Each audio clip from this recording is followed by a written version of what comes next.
Well, let's start off. Sure. First, Mingus, thank you for your time. Glad to be here. Why don't we start off by asking why Portland voters should elect you as mayor? Oh, well, I think I have the vision and the experience to get Portland moving in the right direction again. I'll tell you, I have deep roots in the city. I got 2 kids in high school. I've served on city council for the past 4 years practically. On council, I'm your infrastructure guy, roads, water, environmental services, which means I supervise about 1/3 of the employees, half the budget, and 95% of our assets. In the infrastructure space, I think I've done amazing work in terms of delivering good services at a fair price. Like all Portlanders, I'm deeply concerned about the direction our city is heading in. You know, we all see crime going up, homelessness out of control, and our economy struggling. And I think I have a vision and the tools to actually turn our city around again. Most Portlanders are demanding change. Yep. But they may view you as an incumbent, given your record as a city commissioner, the fact that you are a current city commissioner. Yep. So why should they expect change if you're elected mayor? Well, one of the things, let's take a look at change. Imagine what the city looked like 4 years ago before I got on council. You know, we had night after night of protests. We had tents on every block in the city. Crime was escalating at an exponential level. Since I've been here, I've demanded clear, practical solutions to the problems that Portlanders care about. We see crime going down. We see fewer tents on the streets. We see that graffiti finally getting cleaned up. Frankly, a lot of that progress has come directly out of the programs that I manage, and I look forward to moving up to the mayor's office and continuing to make Portland an even better place to live.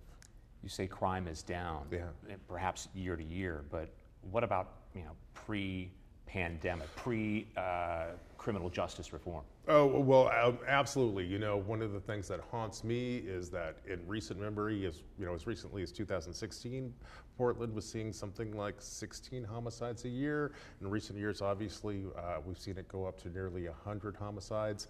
The great thing is, you know, when I first got into the office, I put out a challenge to my colleagues and the employees at the city and all of Portlanders, let's bring that down by 1/3 in a year and a half.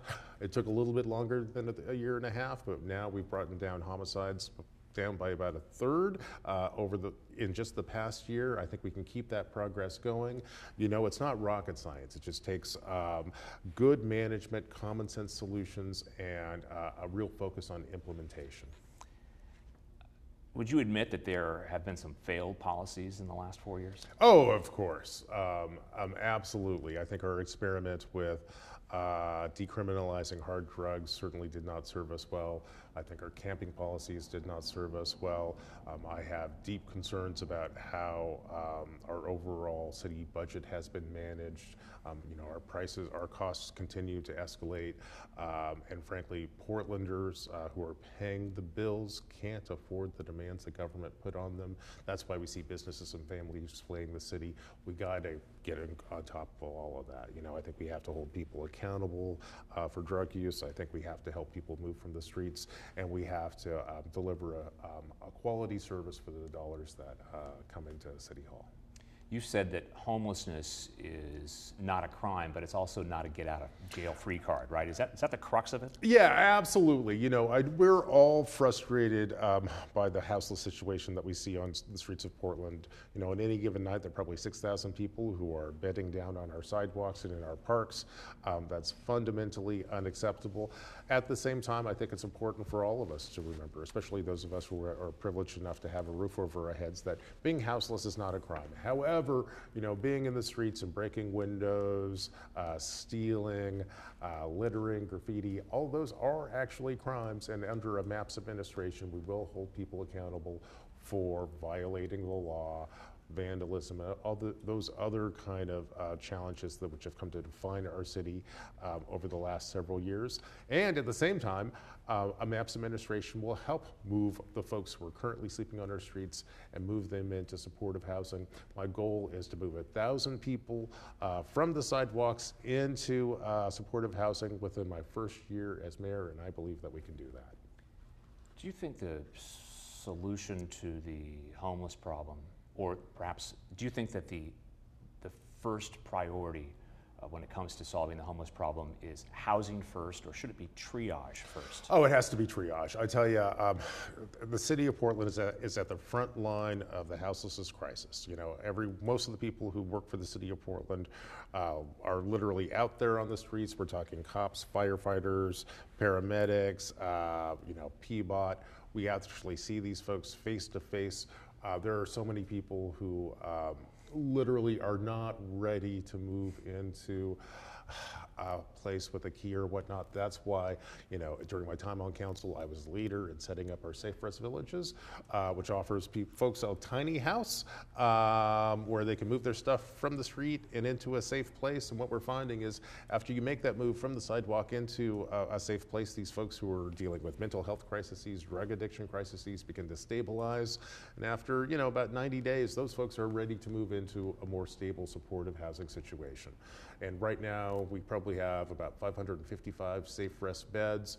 We can run about 3 cohorts through those beds a year, which means that in about 3.5 years, we really can house about 6,000 people, which is the number of folks who are currently sleeping on our streets at night. But in order to pull that off, we need a partner over at the county. I need to be able to offer my Safe Rest Village clients a housing voucher so they can move in. Those housing vouchers are controlled by Multnomah County, and frankly, one of the challenges that we have had during my time on council is getting those vouchers out of the county. So that's why I really wanted to define and clarify the relationship between what the city does in the houseless lane and what the county does. Let's talk about the relationship with the city and the county. Joint Office of Homeless Services. A lot of Portlanders, most observers would say there's just a ton of dysfunction. How would you navigate that if you were the mayor? Well, this is something which I deal with on a day-to-day basis. I'll tell you, I'm one of the sharpest critics of the joint office on city council. Earlier this year, we had a vote on whether or not to continue that relationship in its current form. And I was one of the folks on council who said, we should not. This is not working. Frankly, we're spending hundreds of millions of dollars through the joint office to house folks. But if you take a look at the number of tents that are on our streets on any given week, those continue to increase.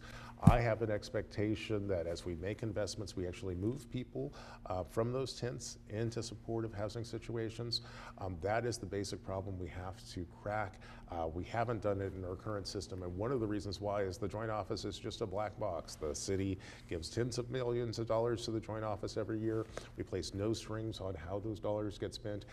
Therefore, it is not a surprise to me that we're not actually moving people off the streets. We need to bring clarity to this relationship and accountability. You have a PhD from Cornell. Yep. You're a smart guy. I don't know about that, but I've been to school for a long time. Let me ask you this. Yeah. Do you understand the math behind ranked choice voting? and what do you expect on election night? Are voters going to be even more confused if they're told that they're not going to know who the winner is for days, and that there's some math formula that they don't understand that's going to determine it? Well, I will tell you, I have a PhD in government from Cornell University. Before I moved into being a public servant, I was a political science professor at places like Brandeis University, Cornell, Harvard. Ranked choice voting, especially the form of ranked choice voting that we're using in Portland, is unique.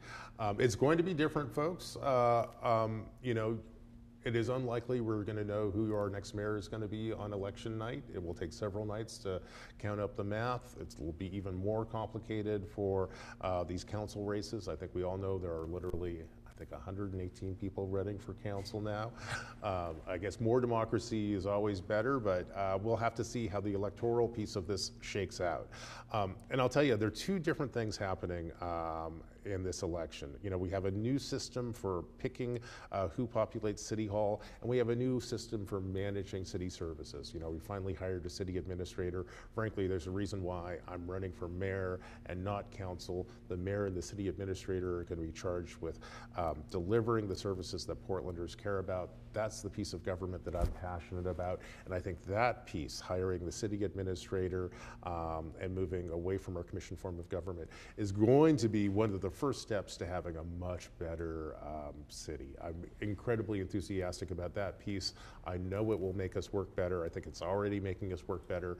So I'm very confident about that. I think the electoral piece is going to take we'll just have to wait and see how that plays out. That is literally up to the people of Portland, and I'm sure we will figure it out. It will look very different from everything that we've seen for the last 100 years or so, but we will adjust, and frankly, if we find problems after Election Day, we still have the option to go through and tweak the system. And I expect that to happen. You know, the work of building a city is never over. You're kind of constantly fine-tuning things and adjusting to new facts. I'm sure in the wake of the changes that we're going to implement on January 1, we'll get lots of new information and we'll continue to make change. And that's going to be one of the mayor's jobs, is to figure out, okay, we got this part of charter reform right, but there are issues there. So I'll be working with my colleagues on council to make sure that we are continuing to fine-tune and focus the government on delivering the core basic public safety, livability, economic recovery programs that people really care about. Play the hand you're dealt, I guess, at this point, right? Yeah.